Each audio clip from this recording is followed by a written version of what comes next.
Hello, students. This is week 3 of our course. We are going to be getting into broaching the conversation about identities and culture.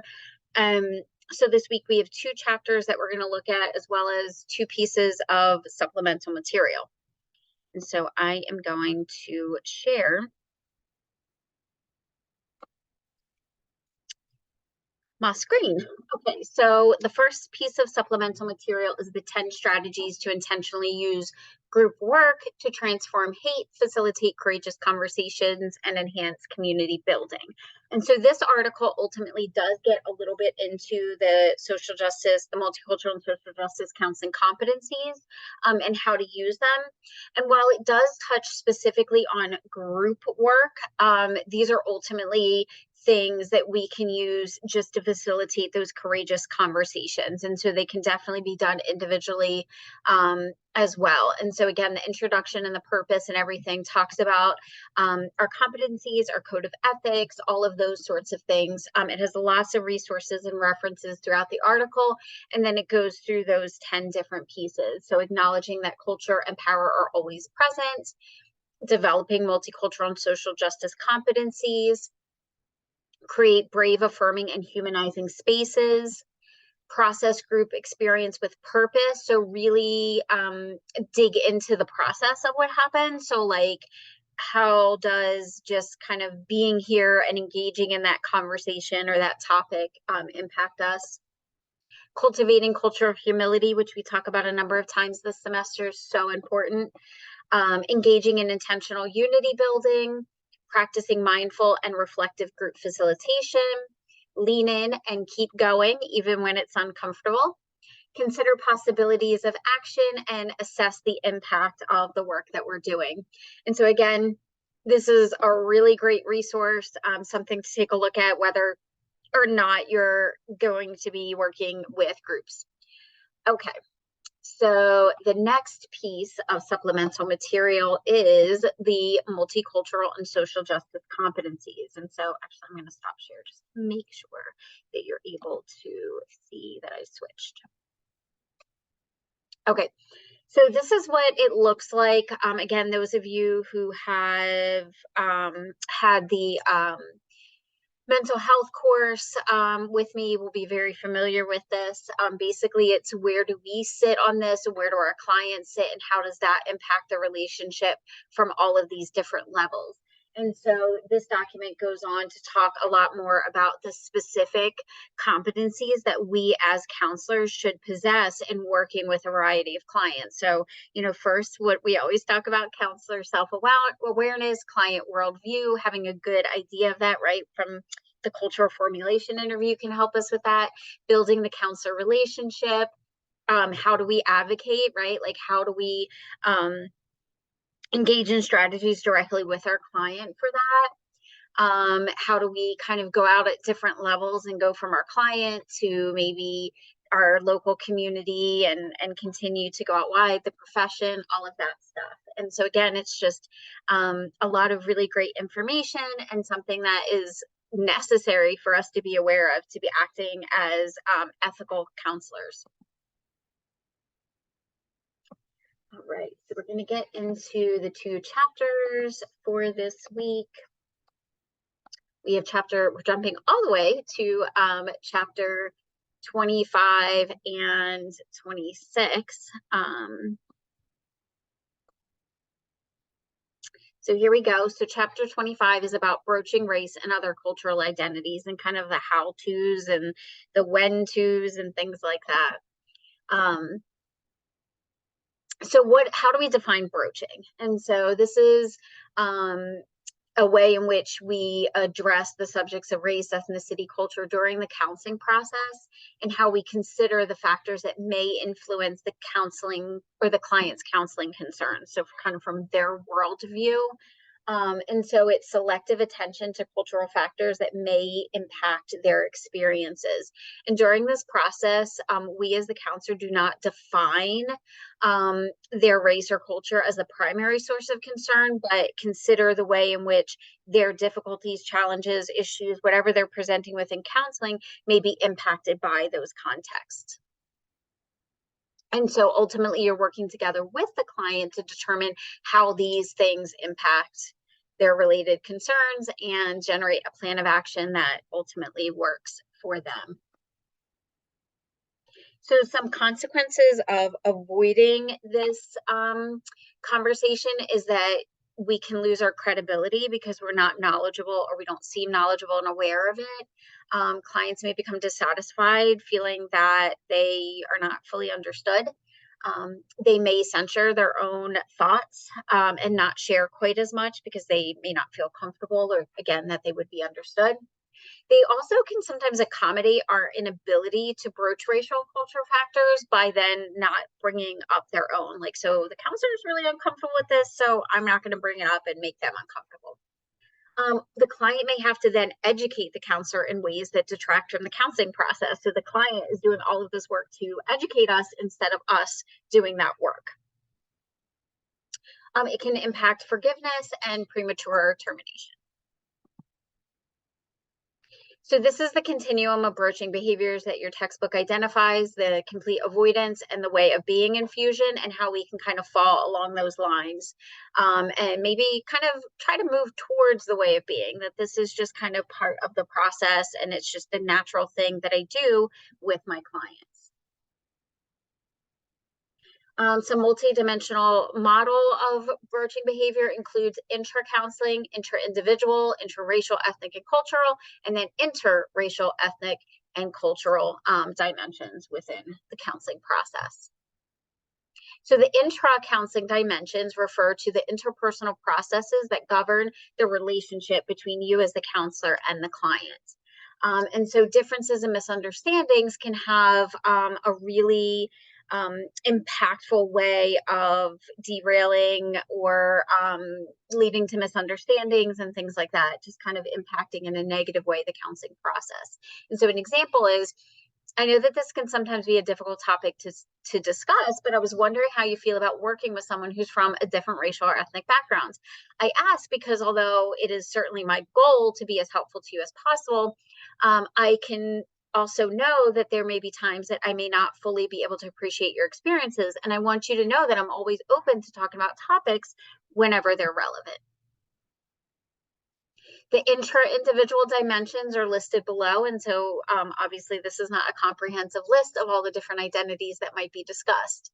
A sample broaching statement might be, often I ask my clients about their racial and ethnic backgrounds because it helps me to have a better understanding of who they are. Is this something you'd feel comfortable talking about? And then you can get into different identities that they feel are most salient for them. The interracial, ethnic, and cultural dimensions refers more to the sociocultural within group issues that may arise between the client and people that they share a common heritage with. And so the client may have personal beliefs, values, behaviors that are at odds with that group that they're in. And so a sample broaching statement is, it sounds like you're feeling rejected by your friends because they say you're not, quote, Hispanic enough. Is that your sense of what's going on? The interracial, ethnic, and cultural dimensions refer to times when the client negotiates cultural differences between themselves and people from at least one other type of group. And so this would include efforts to help the client negotiate the encounters within the socio-political dynamics that exist. And so an example is, what has it been like for you as a gay Latino male working in an organization that is inhospitable to sexual minorities? So it's that recognition that they are in an environment where they're seen as different or potentially other. And so this table from your text kind of is like a neat kind of way to show the continuum of broaching behavior from avoidant to infusing, and then within these different areas. And so it's something really great to just kind of take a look at and consider how this might play out in the counseling space. And so that is it for 25. If you have any questions about that chapter in particular, just let me know. This week, we also then get into 26, which is on cultural considerations for assessment, diagnosis, and treatment planning, which you get into a little bit in the diagnosis course as well. And it's also why we looked at the cultural formulation interview last time. But realistically, we have to recognize that our assessment tools, our diagnosing tools, and our treatment planning tools have been normed on the majority, right? Like those identities that are sort of in power. And so we want to make sure that we're adjusting those things based on the individual client that we have in front of us. So some learning objectives. So looking at the CACREP accreditation standards listed here, this is what we want to make sure that we're focused on, paying attention to and recognizing that there are some limitations to the tools that we may use, and that we should always look at them through the lens of multicultural perspective. We also take a look at the ACA Code of Ethics that states that personal values counselors are aware of and avoid imposing their views, attitudes, beliefs, and behaviors. And so if we're using assessments and things like that that are not normed on the individuals that we're working with, then it is our ethical duty to adjust that and accommodate for that difference. And so as it relates to diagnosis and treatment planning, counselors actively attempt to understand the diverse cultural backgrounds of the clients they serve. And counselors also explore their own cultural identities and how these affect the values and beliefs of the counseling process. So engaging in reflective practice. So necessary in counselor education programs is in Sue and Sue. Sue and Sue are the big names in cross-cultural and diversity counseling textbooks, articles, things like that. And so they recommend that each counseling course should reflect a consciousness raising component. So again, how do we increase our level of self-awareness so that we recognize what we're bringing into the counseling space? And so self-awareness development includes exploration, introspection, and reflection. So how do we develop these reflective practices? And so using reflective journals or things like that, really embedding it into our day-to-day practice. And as we're even writing like session notes, we may not put as much in our like progress note that's going to be kept in the record for the client, but spending some time really considering it and how we're assessing that session and that work that we did with the client through their own lenses. Lopez de Arana Prado et al.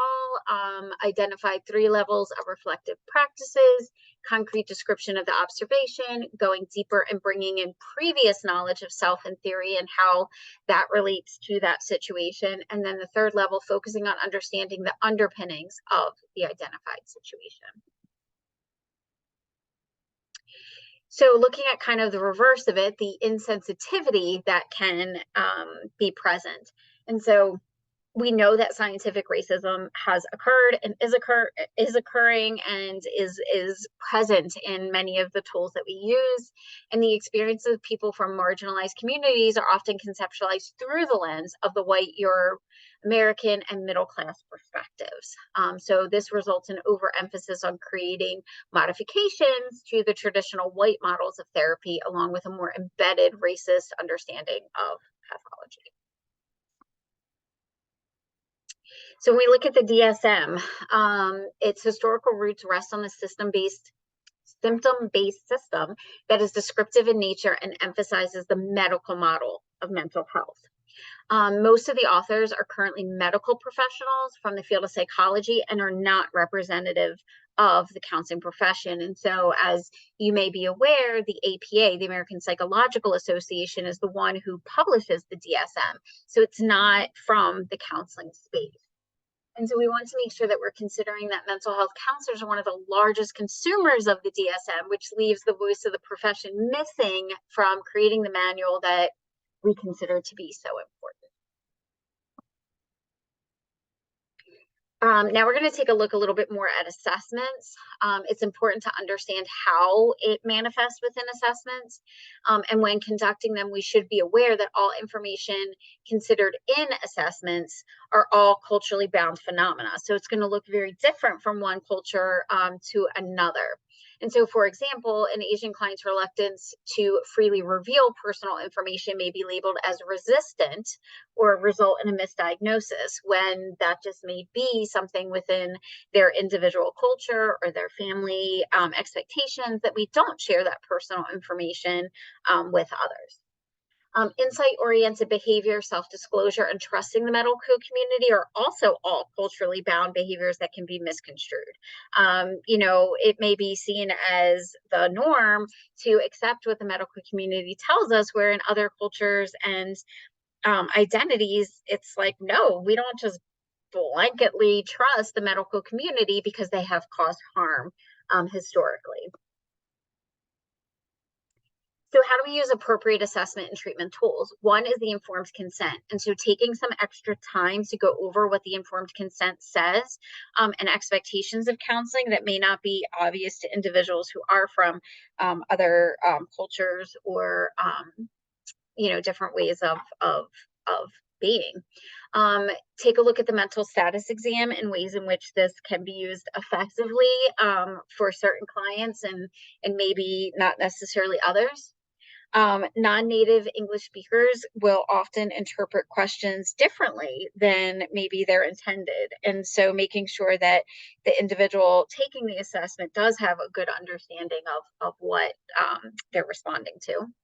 Time is also another culturally bound value. So someone who does not adhere to the standard European American norms of keeping time, valuing time, allocating time may require questions differently, maybe using life history charts and markers tied to significant events rather than dates. So like, oh, well, how many years is that going on, or how many months or whatever, but like, oh, since this, mile marker in your life till now.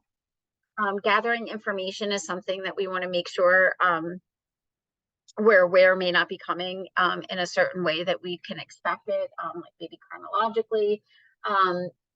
Also recognizing that there may be different styles for like formal language style versus like common language style and stuff like that.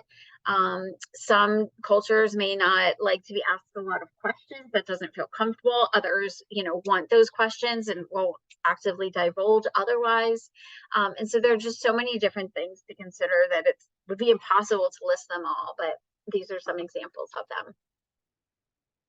So the DSM-5 does have this cultural formulation interview that can be used as just another tool to help understand the client and understand their conceptualization of what is going on. Some current research in culturally responsive therapeutic interventions and approaches use this addressing framework, which I think we may have gone over in intro skills, maybe. But it's the age and generational influences, developmental disability. And so if you remember the acronym addressing, you can remember a number of different identities and backgrounds. Of course, again, not comprehensive. So how does this relate to our work, our practice? And so counselors must engage in reflective practice, gain additional professional development opportunities, and obtain supervision and consultation to remain effectively culturally competent counselors. And so counselors must be aware when clients experience microaggressions and use a strength-based orientation in working with clients. In conducting a culturally responsive assessment, several areas need attending to: continuous involvement in one's cultural self-assessment, establishing a positive therapeutic alliance. Remember, relationship, most important. Learning about diverse cultures, including language, views, and colloquialisms. Trouble saying that word. Exploring client-specific identity and contact, and understanding how a client and counselor's identities interact with one another. So there is a reflective journaling activity included, and so at this point you can pause the recording or kind of come back to this, but spend some time, engaging in this activity and considering what, how you, what came up for you during the course of it. And here are some discussion questions also to think about. You can pause the recording here or come back to this as you try to work on becoming a reflective practitioner. And so that is it for that chapter and for this week. Again, if you have any questions or anything, please feel free to let me know. Thank you.